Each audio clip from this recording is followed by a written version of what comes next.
Petaka Dua Garis. Episode 21. Acara di gedung mewah ini menjadi tak berarti lagi untuk Umi. Wajah kesalnya yang terpampang sejak insiden tersungkamnya Dinda, tak dapat ditampik meski pesta telah usai. Begitu tamu undangan telah surut yang menandakan bahwa pesta telah usai, disitulah meluap amukan Umi yang sedari tadi coba ditahannya. Dinda yang terduduk lemas di kursi pelaminan, Umi datangi dengan segenap emosi negatif. Baru menikah sehari kamu sudah bikin malu orang tua. Kamu pikir, Umi sama Abi adalah orang sembarangan. Lihat, Din. Para tamu tertawa terbahak dan tak hentinya hanya membahas hal memalukan itu ketika bersalaman. Puas kamu bikin malu. Berdiri Umi di hadapan Dinda. Dicengkeramnya lengan ramping perempuan bermahkota penuh berlian itu. Tak ayal membuat mantan janda beranak satu tersebut langsung berdiri meski tampak terhuyung akibat lemas. Jika setelah semua pengorbanan yang telah Umi lakukan untukmu tidak membuahkan hasil, maka silakan angkat kaki dari pernikahan ini. Kedua tangan Umi mengguncang tubuh Dinda hingga kepalanya berayun bagai bandul. Sarfaraz yang sedang dalam dekapanku, langsung menangis melihat sang mama diperlakukan demikian. Hentikan, Mi. Aska langsung memisah Umi dan Dinda. Lelaki itu berusaha untuk melindungi sang kakak yang kini tampak begitu tak berdaya. Kalau memang Umi tidak suka dengan Kak Dinda, ceraikan saja mereka sekarang juga. Tak kusangka suara Aska dapat meninggi pada Umi. Sontak bentakan tadi membuahkan marah yang teramat pada sosok perempuan berhijab satin dengan bros keluaran brand ternama itu. Enak saja kamu ngomong. Kembalikan uangku yang sudah keluar untuknya dulu. 1 miliar. Apa kalian sanggup? Umi menunjuk muka Aska dengan geram. Aku berusaha untuk agak menjauh dari mereka agar Sarfaraz tak semakin terguncang.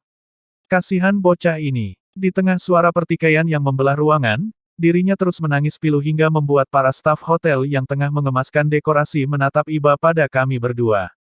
Kuperhatikan Aska langsung terhanya. Kedua tangannya mengepal hingga menampakkan pembuluh vena yang menyembul dari punggung tangannya. Sudahlah, Aska, hentikan. Dinda menarik tubuh sang adik hingga bergeser beberapa senti. Kini, pemuda berani itu tak lagi saling berhadapan dengan Umi. Dia memilih untuk mendatangiku dan mengajak turun dari pelaminan. Kita bawa Faras menjauh saja, Mbak, katanya sembari mengambil alih sang keponakan. Dia menggendong Sarfaraz yang masih terisak dengan penuh kasih sayang. Aku pun menoleh ke belakang dan menyaksikan bahwa pertikaian itu masih saja berlangsung. Sebaiknya kami ganti pakaian dan menunggu di parkiran saja. Kondisi ini betul-betul tak sehat untuk mental bocah sekecil Sarfaraz. Usai bertukar pakaian dan membersihkan make up di wajah, aku mengajak Aska dan Faras untuk ke lobi hotel saja.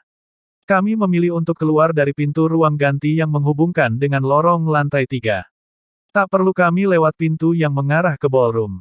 Hanya bikin pertengkaran saja. Jika melihat kami, Umi pasti semakin menjadi dan menambah-nambah omelannya. Saat di dalam lift, Aska termenung dan tak kusangka air matanya menitik dari pelupuk. Didekapnya Sarfaraz dalam-dalam. Bocah yang setengah mengantuk itu begitu terlihat damai. Sabar. Aku berucap sembari mengusap-usap pundaknya. Pemuda yang kini telah mengenakan kaos warna hitam dan celana denim tersebut hanya mampu mengusap air matanya. Dia tampak kembali termenung tanpa suara sedikit pun. Hingga kami tiba di lantai 1 dan duduk di sofa warna hijau dauh yang terletak tak jauh dari meja resepsionis, Aska masih saja diam 1000 bahasa. Faras sudah terlelap. Sini, biar aku rebahkan di sofa saja. Aku membuka tangan dengan lebar, berharap Aska mau menyerahkan bocah kecil itu. Namun, dia malah menggeleng. Biar tidur dalam gendonganku saja, Mbak. Sudah biasa begini. Aska akhirnya mau mengulas senyum. Manis sekali. Meski aku paham bahwa ada luka di balik lengkung bibir itu. Masalah Umi, kita pada kapal yang sama. Aku menatap serius padanya. Cukup dalam. Berharap Aska mengerti akan maksud ucapanku barusan. Dia memang keterlaluan. Aku tidak mengira bahwa semua bisa seperti ini, Mbak. Sambil mendekap Sarfaraz, Aska menggelengkan kepalanya. Terdengar bunyi embusan napas berat nan Mashgul. Aku sudah menjual seluruh perhiasan untuk modal usaha Kamu bantu ya. Sebaiknya kita tinggal serumah saja. Faras akan aku urus seperti anak sendiri, meski seperti yang Umi bilang dulu. Aku tak bakal bisa melahirkan anak. Pandanganku menerawang jauh. Kata-kata barusan membuat memori ini mengingat betapa kejamnya perilaku Umi dan Abi. Ternyata sebuah hinaan begitu sulit untuk terhapus meski waktu terus berjalan maju. Mbak pasti bisa punya anak. Yakin itu. Aku akan doakan, meski bukan dari sperma Mas Yazid yang sangat lemah dan sialan itu. Aska begitu geram. Bukan kepalang lagi mulutnya menyumpahi iparnya sendiri. Kak Dinda begini gara-gara lelaki itu. Istri digebukin pun bukannya dibela, malah cuma diam seperti patung saja. Dasar lemah. Jangan-jangan dia juga impoten. Tak puas sampai di situ, Aska terus mengejek Mas Yazid dengan berbagai kata-kata penghinaan. Sebagai istri, sedikit banyak aku merasa tersinggung.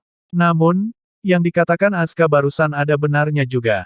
Mas Yazid memang sangat lemah sampai-sampai tak mampu untuk membela istri sendiri. Jangan siakan hidupmu dengan terus mengabdi pada keluarga ini, Mbak. Aku juga akan berusaha untuk membuat Kak Dinda keluar dalam jebakan mereka. Kasihan kakakku. Dia pasti akan tertekan dan bisa gila lama-lama. Aska terdengar begitu jengkel. Ada rasa bersalah sekaligus tanggung jawab dalam tiap ucapan bibirnya. Diam-diam aku kagum akan tekadnya sebagai lelaki. Semoga dia benar-benar bisa menyingkirkan Dinda dari keluarga ini. Jujur, aku sebenarnya masih menyimpan harap agar Mas Yazid bisa kumiliki utuh. Akan tetapi, terbayang lagi sikap Umi yang kian hari makin kejam saja. Ini benar-benar membuatku sangat dilema. Jadi, mau kan mulai besok kamu bantu aku? Karena jujur saja aku tidak pernah menjalankan bisnis maupun bekerja. Usai kuliah aku langsung jadi istri dan menangkap segala pekerjaan dapur sumur kasur. Itu saja, tak ada yang lain. Tatapan ini begitu penuh permohonan. Aska langsung tersenyum. Pria yang duduk di sampingku itu langsung menyentuhkan tangannya pada pundakku. Dia menepuknya beberapa kali. Iya Mbak, aku akan bantu. Demi kamu agar bisa keluar dari zona nyaman dan mempersiapkan diri supaya bisa lepas dari jerat keluarga sombong itu. Ngapain kalian di sini? Kamu kenapa pegang-pegang Mira segala? Terdengar sebuah suara yang menghunjam jantung dari arah belakang sana. Aku memejamkan mata sesaat, menarik napas dalam dan seketika merasa beku untuk beberapa detik.